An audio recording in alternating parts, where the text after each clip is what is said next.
dlhodobým programovým cieľom Slovenskej národnej strany je vyrovnanie podmienok slovenských podnikateľských subjektov k zahraničným.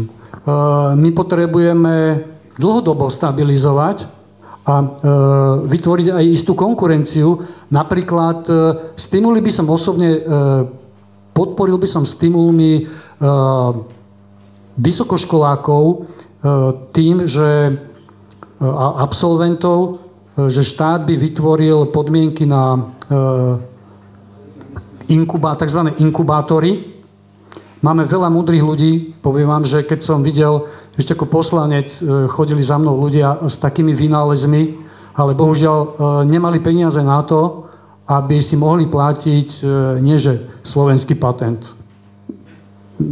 Európsky alebo celosvetový. Číňan už chodil za ním a pozeral na hodinky, že o 30 dní ti skončí patent a potom ho ja začnem vyrábať tam. Čiže štát by mal prevziať akúsi takúto garanciu, aby práve tieto mozgy, ktoré na Slovensku sú, a určite sú, lebo napríklad z katedry z Matfizu počítačová grafika ročne 400 ľudí končí a o všetkých 400 majú záujem v Nemecku.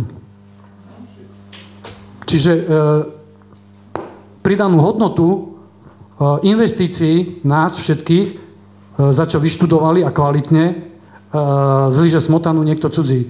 Čiže ak stimuli, tak by sme možno mohli začať podporovať vedu aj výskum, pretože veda a výskum sú tiež aj vo vládnych prioritách, aj v prioritách, povedzme, Európskej únie, ale tu mám jeden údaj, ktorý ma priam zatriasol. Z 1 eura, nie že my investovaného do vedy a výskumu dokážeme niečo málo dostať späť. Nám sa vráti 18 centov, čiže my 72 centov vlastne vyhodíme von. Je to vlastne prerábame. Toto by sa malo zmeniť a to by mohla byť budúcnosť Slovenska, aby sme v nadväznosti, povedzme, už potom na konkrétne podpory výrobných tovární alebo firiem držali takúto líniu Slovensku. Stimuly svojím spôsobom sú deformáciou trhu. To si povedzme otvorene.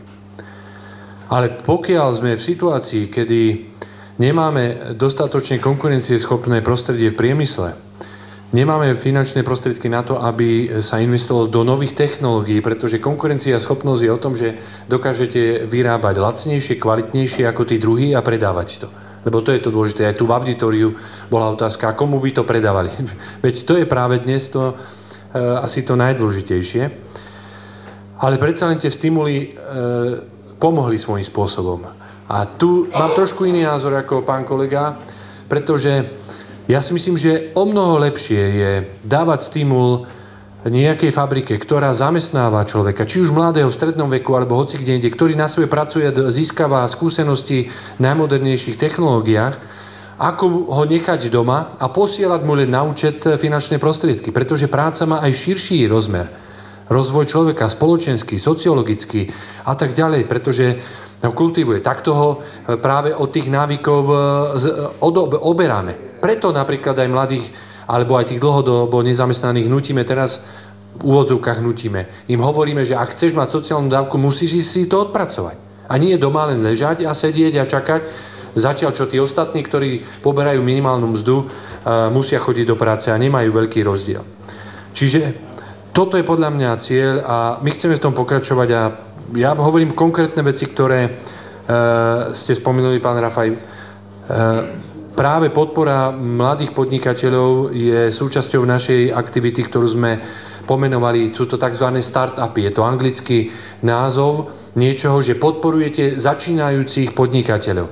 Ale chcem povedať, že to nie je niečo nové. Napríklad u nás v našej Žilinskej župe máme vedecko-technologický park, ktorého je súčasťou Žilinská univerzita, mesto Žilina, Žilinský samosprávny kraj, kde sme vytvorili vedecko-technologický park ešte predtým, ako štát do toho vstúpil a dnes tam je množstvo mladých podnikateľov, ktorí tam majú za symbolické, v podstate nájomné nemajú nič, ale majú symbolické poplatky za internet, za to, čo potrebujú, aby mohli podnikať.